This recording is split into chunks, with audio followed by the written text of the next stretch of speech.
Comment? Ah, désolé pour le micro.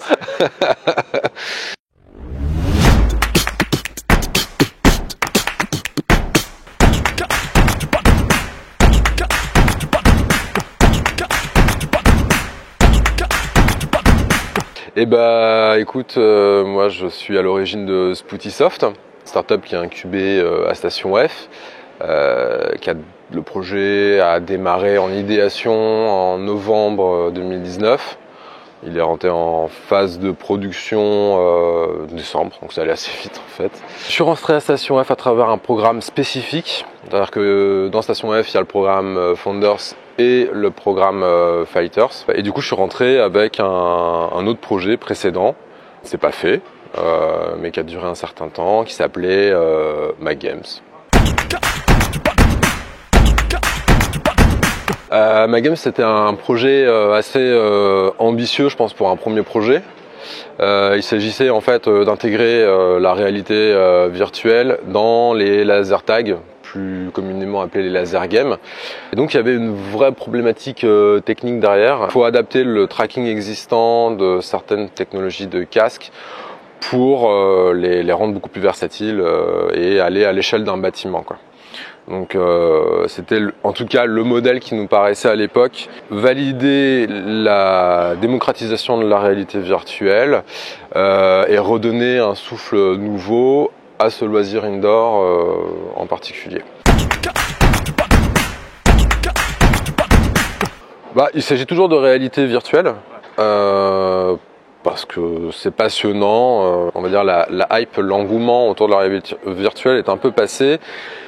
Mais bon, comme d'habitude, après un engouement, c'est là où viennent les vrais projets concrets. Les entreprises commencent à percevoir l'intérêt de cette technologie-là et aussi qu'est-ce qu'on met derrière cette appellation-là. Parce qu'il y a plein de gammes dans la réalité virtuelle. Donc moi, je fais toujours de la réalité virtuelle. 2 produits jeux vidéo. Dans ces 2 produits jeux vidéo, il y en a un que j'appellerais l'aventure éducative et un produit axé e-sport qui en réalité est un peu issu du projet précédent. Et enfin, je fais aussi un autre service cette fois qui est celui de formation assistée en réalité virtuelle pour les entreprises à leur demande. Alors, j'ai une certaine expérience, mais j'ai aussi une expérience certaine. Déjà, je me considère comme un entrepreneur issu d'une certaine génération d'entrepreneurs, d'une certaine époque dans l'entrepreneuriat, parce qu'il y a quand même un bouleversement en termes de morse sociale vis-à-vis de l'entrepreneuriat, c'est qu'aujourd'hui les gens sont beaucoup plus enclins, d'ailleurs peut-être un peu trop des fois, à se lancer dans ce genre de projet. C'est pas facile et en même temps c'est très facile aujourd'hui. C'est pas facile dans le sens où on est très nombreux, donc il y a une concurrence qui est assez sévère. Par contre effectivement, créer son entreprise administrativement parlant, ça n'a jamais été aussi facile qu'aujourd'hui. Ça va très très vite. Très bonne question et tu pourras aller chercher les informations. Venez sur Games & Bosses sur Twitch. Vous apprendrez de la bouche d'autres entrepreneurs tous les mercredis à 18h30. Non, plus sérieusement, premièrement, il faut savoir mobiliser toutes les ressources qu'il y a à sa portée. On a ce qu'on appelle les personnalités à locus interne et à locus externe. Le locus externe, c'est toujours la faute des autres ou des événements. Et en général, on vérifie que socialement, ils ont un peu plus de difficultés à réussir, entre guillemets. Les locus internes, c'est le contraire, donc ils sont toujours responsables de ce qui leur arrive. Eh ben, c'est à mon sens, un entrepreneur doit être entre les deux. Il doit être à la fois capable de se remettre en question rapidement et efficacement, et à la fois capable de responsabiliser et de faire le tri dans les ressources qu'il a autour de lui. Il y a pour moi 3 ressources vitales, le temps, les gens et l'argent. Donc, si vous êtes un jeune entrepreneur, que vous n'avez aucune expérience, commencez par bien vous entourer de personnes, parce que ces personnes représentent à elles seules justement du temps et de l'argent. Et aussi une ressource de base, qui est la ressource psychologique. Et ça, vous allez en avoir grandement besoin pour être endurant. Le carrefour de toutes les opportunités. C'est très dur à percevoir d'ailleurs quand on arrive, parce que en fait, il faut absolument pas placer Station F dans un modèle d'incubateur habituel. Pas parce que c'est le plus gros, mais parce que c'est pas du tout le même modèle qu'un autre. Enfin, ça ne fonctionne pas comme ça. Vous êtes noyé entre guillemets dans la masse, mais ça c'est la perception du non-initié, quoi. En réalité, vous êtes dans un verger, et si vous vous démerdez bien, il suffit d'aller cueillir les fruits. En fait, j'ai trouvé mes clients à travers un client qui est une entreprise dans Station F. Voilà.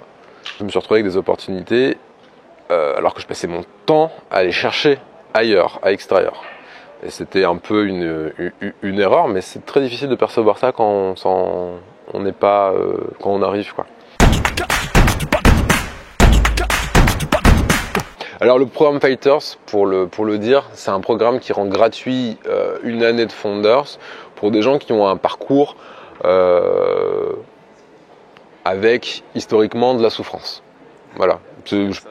Oui, je pense que c'est comme ça qu'il faut l'écrire, faut pas, voilà, et qui ont montré une résilience, une forte capacité de résilience. Il y a un suivi, un encadrement de démarrage que n'ont pas forcément les Founders. Tout simplement, la responsable du Fighters, je la rencontrais tous les mois, on faisait le point une fois. Ce qui est pas mal pour donner le tempo, quoi, parce que c'est des choses où des fois on peut se perdre dans les temporalités. C'est là où d'ailleurs je pense qu'on est dans une époque un peu spéciale, où les gens veulent tous faire ça, mais en réalité tout le monde ne peut pas être entrepreneur, pas dans le sens où c'est un truc trop compliqué, non, pas du tout, c'est juste qu'effectivement ça demande un savoir, une culture qu'il va falloir avoir le temps d'acquérir.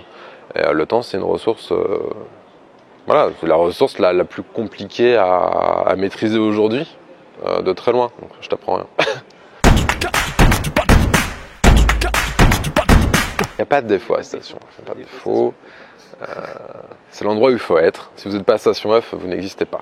C'est que quand on arrive et que on est un peu naïf, ça peut être compliqué.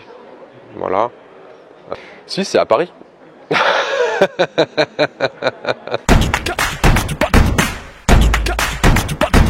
Tout. Il y a tout. C'est un village en fait.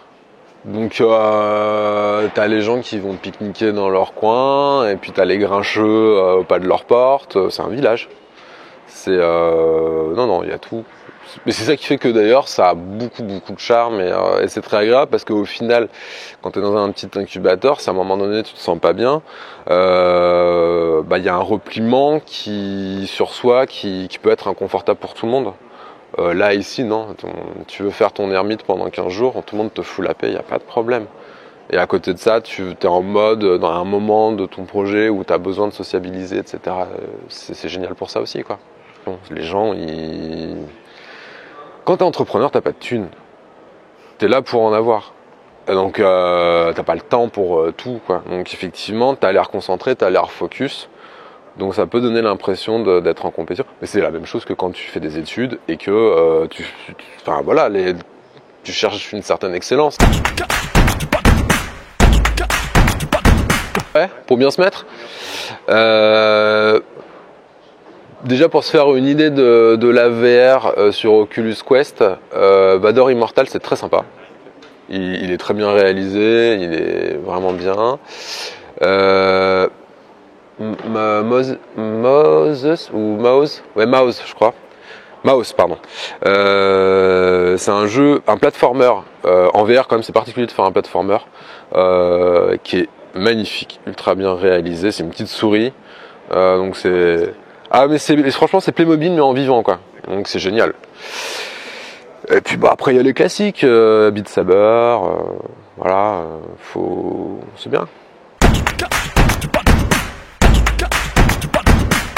Merci à toi.